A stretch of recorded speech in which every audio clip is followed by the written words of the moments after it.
I'm at Disneyland Paris, where every night hundreds of drones take to the sky to entertain crowds of people looking on from below.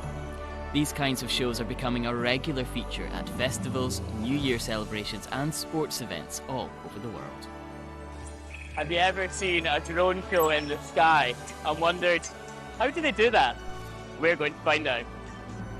And it's a journey that's going to take us behind the scenes of the inner workings of this theme park and meet some of those bringing the magic to life. So for the show we have a total of 519 drones, 500 doing standard drones and 19 drones which are carrying pyrotechnics, so smoke effects or sparklers or fountain effects, which just add a little bit of extra magic during the show. But our trip behind the scenes here started much earlier in the day as the team get ready for the big show at the end of the night. Hey, Alistair, you found me. Okay. Here we are. Let's go and see some magical secret stuff.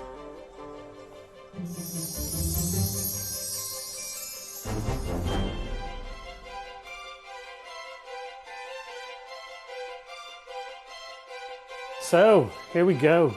These are the drones in question. Obviously, these ones are in the workshop.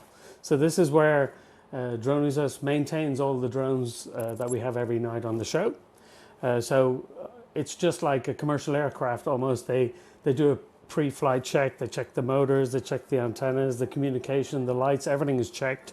And if there's any issue with a specific drone, they just take out that drone and they put in another drone that's ready to go.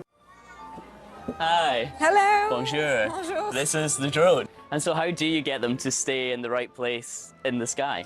Well, everything is pre-programmed. We use GPS, we use the Wi-Fi as well. We have a different way of communicating with the drones. And then you have 500 drones all moving in sync together. Yes, and you have the drones that are lit on that you can see. But of course, while you have a character or a figure in the sky, some other drones are off and are traveling to their next location. How do they not crash? How do they know where to go and be in the right smart. place? These are smart drones. So every single drone is completely ignorant to what it has to do prior to the show.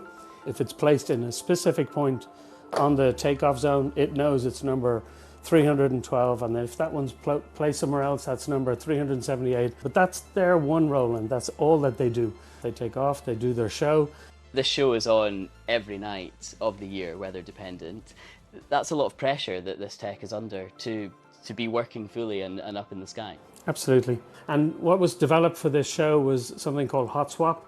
If a drone has a problem with a motor or a battery or anything that happens, so it'll either come home or it'll literally go straight down. But if it does go straight down, there's a drone that's waiting to take its place. Drones are flying 1 meter or 50 apart, so that drone has to navigate through this sea of drones in the sky and then parks up and takes over and runs the show in its place, which is very, very clever.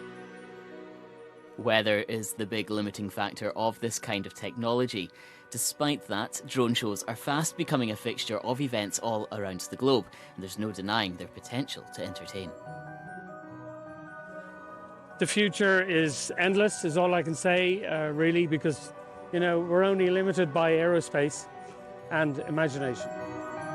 Well, that was amazing. And with these drone shows happening all over the world now, I can't wait to see my next one.